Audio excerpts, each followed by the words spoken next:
Hi పిల్లలు, ఎలా ఉన్నారు? దసరా సెలవులు ఎంజాయ్ చేస్తున్నారా? మనం ఒక కథ చెప్పుకుందామే.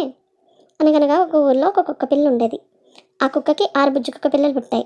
అయితే వాటిని మంచిగా బుద్ధిగా నేర్పిస్తూ హాయిగా కాలక్షేపం చేస్తూ ఉండేది. అయితే ఒకరోజు తన పిల్లలతో ఊళ్ళో తిరుగుతూ ఉండంగా ఒక బావి కనిపించింది. అయితే ఆ బావిని చూసి, మీరెవరు ఆ బావి దగ్గరికి వెళ్ళకండి, అది చాలా ప్రమాదం అని చెప్పింది. అయితే కుక్క పిల్లలు రోజు ఆడుకుంటూ ఉండేవి. అయితే ఎప్పుడూ ఆ బావి దగ్గరలోకి వెళ్ళలేదు. అయితే ఒకరోజు ఆడుకుంటూ ఆడుకుంటూ ఆ బావి దగ్గరలోకి వెళ్ళాయి. అయితే వాటిలో ఒక బుజ్జి పిల్ల అన్నది, అమ్మ ఎందుకు ఇలా చెప్పింది, అదేంటో చూద్దాం రండి అని అంది. అయితే మిగతా కుక్క పిల్లలు వెళ్ళలేదు, ఇదొకటి వెళ్ళింది. అయితే అనుకుంటూ ఇలా అనుకుంటూ వెళ్దాం, వెళ్ళి చూద్దాం అందులో ఏముందో అనుకుంటూ వెళ్ళి ఆ బావిలో తొంగి చూసింది.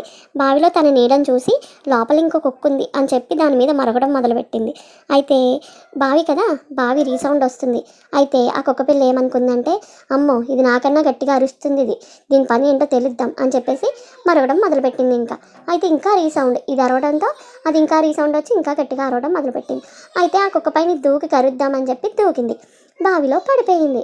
పడిపోతే అయ్యో కాపాడండి కాపాడండి అని చెప్పేసి అనింది. అయితే కుక్క పిల్లలేమో కాపాడలేవు. అయితే అటుగా వెళ్తున్న ఒక రైతు చూసి బావి దగ్గరికి వచ్చి దాన్ని, పడిపోయింది పాపం కుక్క పిల్ల అనుకుని బయటికి తీసి రక్షించాడు. పిల్లలు చూసారా, వాళ్ళ అమ్మ చెప్పింది కానీ వినలేదు. సో అది ప్రాబ్లం ఫేస్ చేసింది. అందుకే మనం ఎప్పుడైనా సరే పేరెంట్స్ ఏదైనా చెప్తే ఒకసారి ఆలోచించి చేయాలి, ఓకేనా? అది కరెక్టా రాంగా అనేది థింక్ చేయాలి, ఓకేనా?